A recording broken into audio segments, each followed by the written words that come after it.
போச்சு. தங்க விலை மட்டும் இல்லாம சீப்பு சோப்பு கண்ணாடி விலை எல்லாம் ஏறி போச்சு. பெட்ரோல் விலை ஏறி போச்சு, டீசல் விலை ஏறி போச்சு, சிலிண்டர் விலை ஏறி போச்சு. எந்த விலை ஏறல. சாயங்காலம் என்ன பாக்குறீங்க? சிங்கப்பெண்ணேவா இல்ல எதிர்நீச்சலா? அதோட டிவி சீரியல் அது பாக்குற அந்த கேபிள் டிவி விலை கூட 50 ரூபாய் 250 ரூபாய் ஏறி போச்சு. இந்த விலையெல்லாம் குறையணும்னா அந்த ஜிஎஸ்டி வரியை ஒழுங்குபடுத்தணும். அந்த ஜிஎஸ்டி வரியை ஒழுங்குபடுத்தணும்னா மோடி போகணும். மோடி போகணும்னா இந்த தொகுதியை பொறுத்த வரைக்கும் திராவிட முன்னேற்ற கழகம் ஆதரிக்கும் காங்கிரஸ் கட்சியின் வேட்பாளராக போட்டியிடும் எனக்கு நீங்கள் கை சின்னத்திலே வாக்களிக்க வேண்டும் என்று கேட்டுக்கிறேன். சிம்பிள்மா. மோடி போனோம். இந்தியா கூட்டணியின் சார்பில் மத்தியில் ஒரு அரசாங்கம் அமையணும்.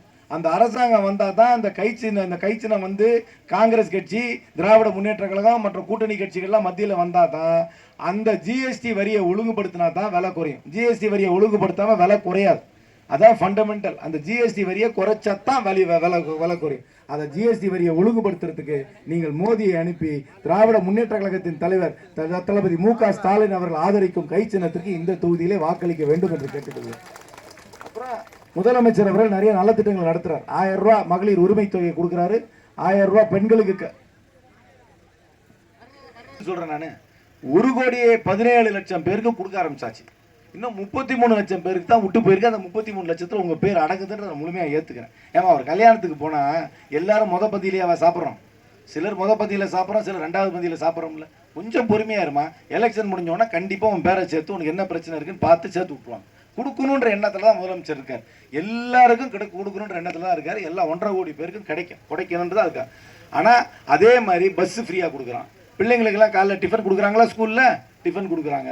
அதுக்கப்புறம் கல்லூரியில் படிக்கிற பெண்களுக்கு 1000 ரூபா கொடுக்குறாங்க. இதுக்கெல்லாம் பணம் தேவையா இல்லையா கவர்மெண்ட்டுக்கு?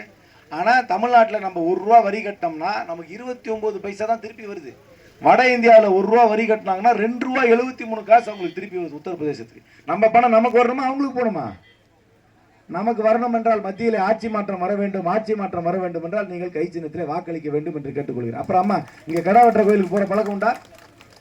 உங்களுக்கு ஞாபகம் இருக்கா? உங்களுக்கு ஞாபகம் இருக்கும். 20 வருஷத்துக்கு முன்னாடி ஜெயலலிதா வந்து கடா வெட்டுறதையும் சேவலை நேர்த்தி கடனாக கொடுக்குறதையும் தடை பண்ணாங்களா இல்லையா? ஆனால் அதே மாதிரி பாஜக மீண்டும் ஆட்சிக்கு வந்தால் அதை தடை பண்ணிடுவாங்க. நம்ம கடா வெட்டுற பழக்கம்லாம் இருக்கணுமா போயிடணுமா? இருக்கணும் என்றால் நீங்கள் வாக்களிக்க வேண்டிய சின்னம் கை சின்னம் என்பதை மறந்து விடாதீர்கள். அதுக்கப்புறம் அம்மா காங்கிரஸ் கட்சி உத்தரவாதம் கொடுத்துருக்கு. 100 நாள் வேலை வாய்ப்பு திட்டத்தில் காங்கிரஸ் கட்சி ஆட்சிக்கு வந்தவுடன் ஒரு நாளைக்கு சம்பளத்தை எவ்வளவு கூட்டி கொடுக்க போறோம்? 400 ரூபா கூட்டி கொடுக்க போறோம். ஒரு நாளைக்கு 400 ரூபா கூட்டி கொடுக்க போறோம். அதனால எல்லாத்தையும் சொல்லுங்க. ஒரு நாள் சம்பளம் 400 ரூபா வேண்டும் என்றால் நீங்கள் கை சின்னத்தில் வாக்களிக்க வேண்டும். பொருள் விலை குறைய வேண்டும் என்றால் கை சின்னத்தில் வாக்களிக்கணும். தமிழ்நாட்டுக்கு அதிக நிதி வேண்டும் என்றால் கை சின்னத்தில் வாக்களிக்கணும். முதலமைச்சரோட திட்டங்கள் தொடர வேண்டும் என்றால் கை சின்னத்தில் வாக்களிக்கணும். கடா வெட்டணும்னா கை சின்னத்தில் வாக்களிக்கணும். ஒரு நாளைக்கு 400 ரூபாய் சம்பளம் வேண்டும் என்றால் நீங்கள் கை சின்னத்தில் வாக்களிக்க வேண்டும் என்று கேட்டு நீங்கள் அனைவருமே ஒத்துமையாக இந்த கை சின்னத்தில் வாக்களிங்க. பொட்டியில முதல் சின்னம் கை சின்னம், சீரியல் நம்பர் 1ல இருக்கிறது கை சின்னம், டாப்ல இருக்கிறது கை சின்னம், நம்பர் 1 கை சின்னம். கை சின்னத்திற்கு வாக்களிங்கள் என்று கூறி விடைபெறுகிறேன். நன்றி, வணக்கம்.